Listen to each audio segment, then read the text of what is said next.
And I've been coaching a lot today. I've been talking to a lot of people. And one of the things that came up again and again and again, actually yesterday and today, is, or over the past week maybe even, is anticipating on the future. And it didn't so much come up as a topic per se, but it came up as something that people are doing. Now, we tend to do that, of course, always. We tend to anticipate on the future. We tend to think about what it is that we're trying to create next week, but we also try to think of consequences, right? We try to think of, but what will happen if I do this? And yeah, but I know how that will go down if I do it that way. And now this week, I've heard it to an exaggeration that I thought it's really worthwhile addressing it. Because one of the things I hear a lot of people talk about is, for instance, I'm organizing our yearly Tribe meeting on October 8th, where everybody who's ever been in our 3-day seminar is invited to come back for kind of a special training, if you will. And these are really special gatherings. And I've been talking to a lot of people saying, hey, October 8th is there. So if you've ever been to one of my trainings, you are invited.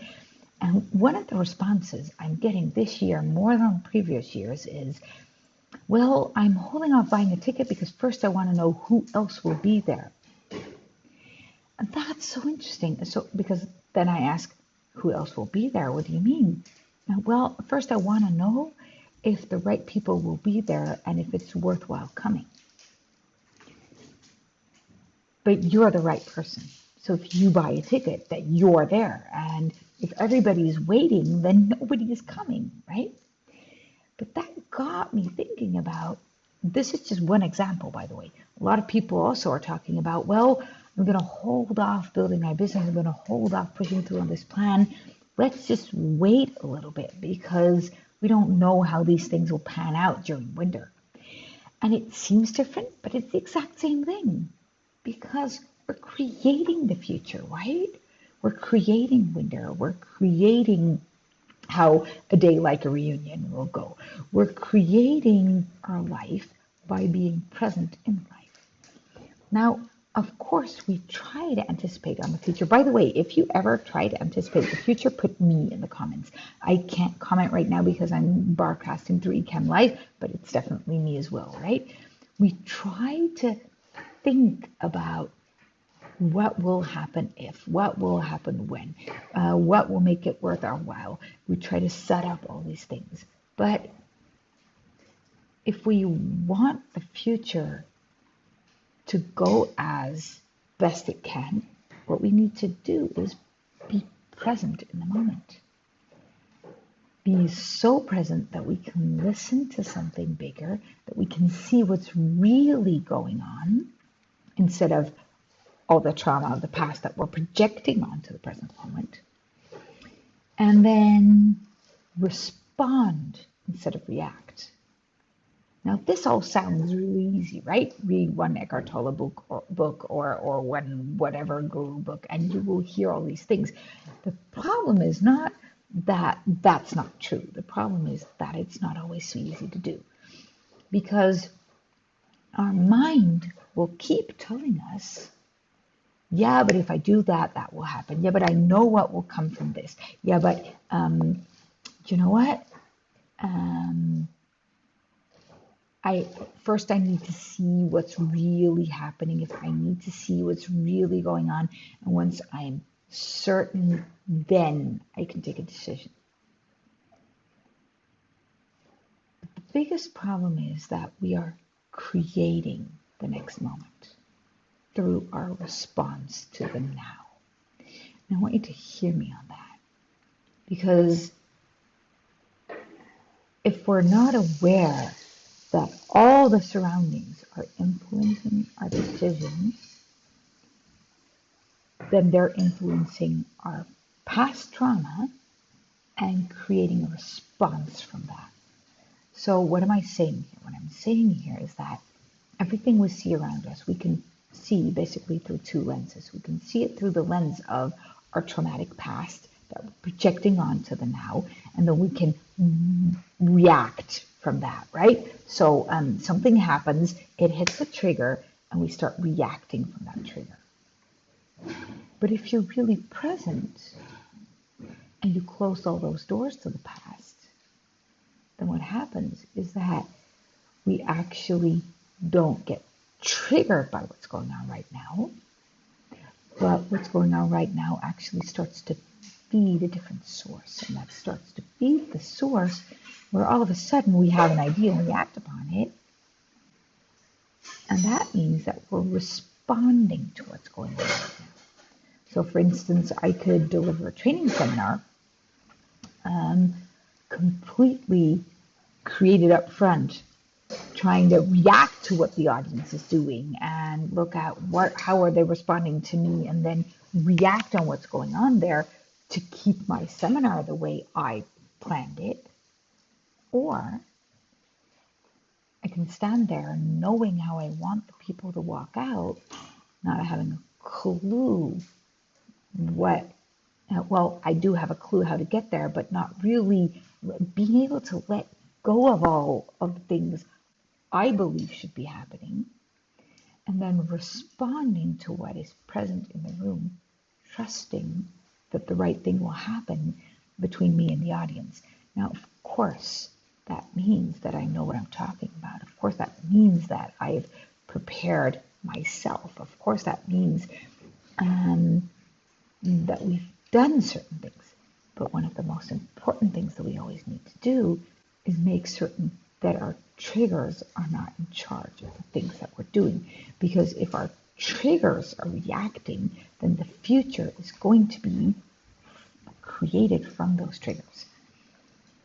This is one of the hardest practices there is. I've just been hearing so many people talk about it, and it's in small things. One of the things I've been talking about this morning with a group of people is we're having our 3-day seminar this week, and 2 of those 3 days are quite long, and it's an intensive seminar. And then people tell me, it's such an intensive seminar, I really need to make sure that I can balance my energy all those days. So I'm really prepping myself to hold space for my own energy. That is anticipating on the future, exactly right there. Because you don't know how you're going to feel until you're in it and things happen. You don't have a clue what's really going to happen on Friday while it's Tuesday today, right? You don't know that. So that is anticipating on what you think based on your past could be the case. But people don't have a clue what will happen in the seminar. They don't have a clue how their system will respond. There is a lot of transformation going on in the seminar.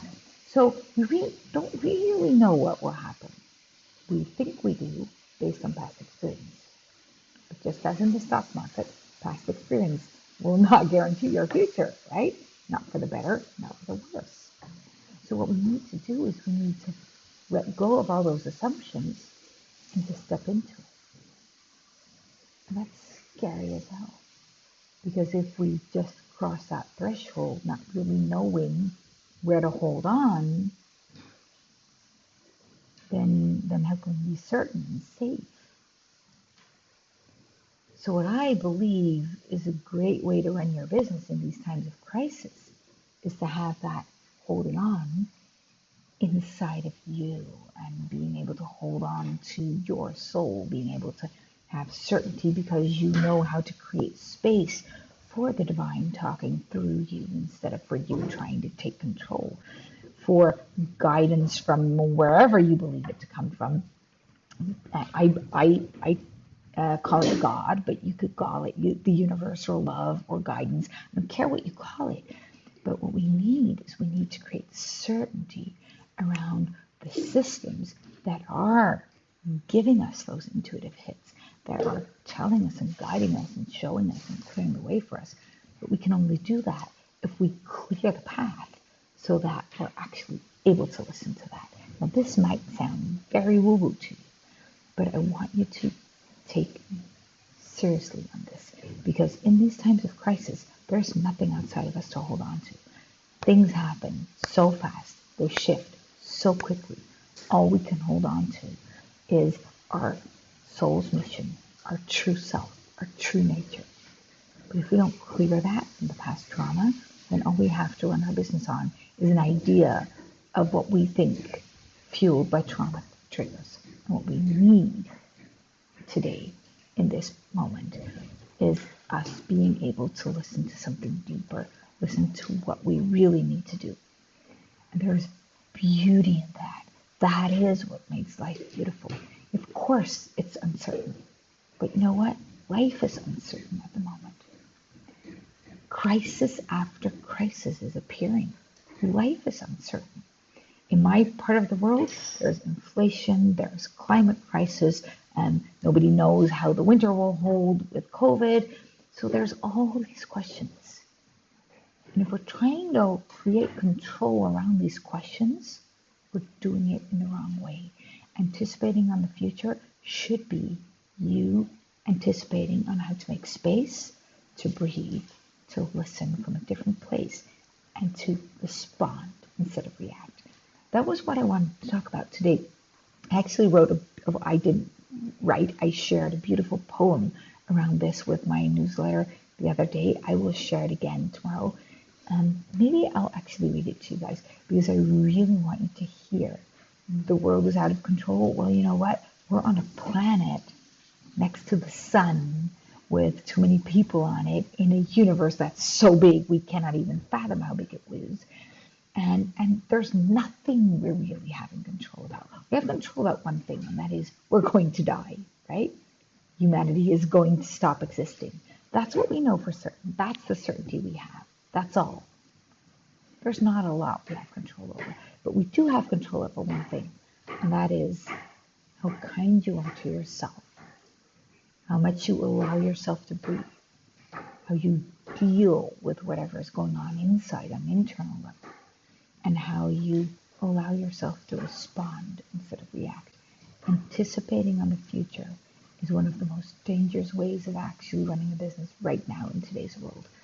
And what we should be doing is not bracing ourselves, but letting go into something bigger. But that letting go into something bigger can only ever happen if we clear up our past triggers and allow ourselves to take one step at a time. I'm here for you. I know how scary it is. I do it every single freaking day. I don't have a clue where the world is going, let alone my life. I don't have a clue what will happen tomorrow. But I do know where I am right now, where I am today, and I know how to connect with people, how to connect with me, how to connect with the animals around me, with my family. That is the certainty that we have. That's what I wanted to share today. By the way, if you need any help with this, we're running masterclasses again, 13th of September. If you want the link, just comment link, please, and then I will share the link and you can sign up because we opened the doors to our Miracles Academy again. I'll talk more about that tomorrow, maybe. Today, this was what I wanted to leave you with. If you have any thoughts, any ideas, leave them in the comment for me. I'd love to share. Have a great evening. Bye-bye.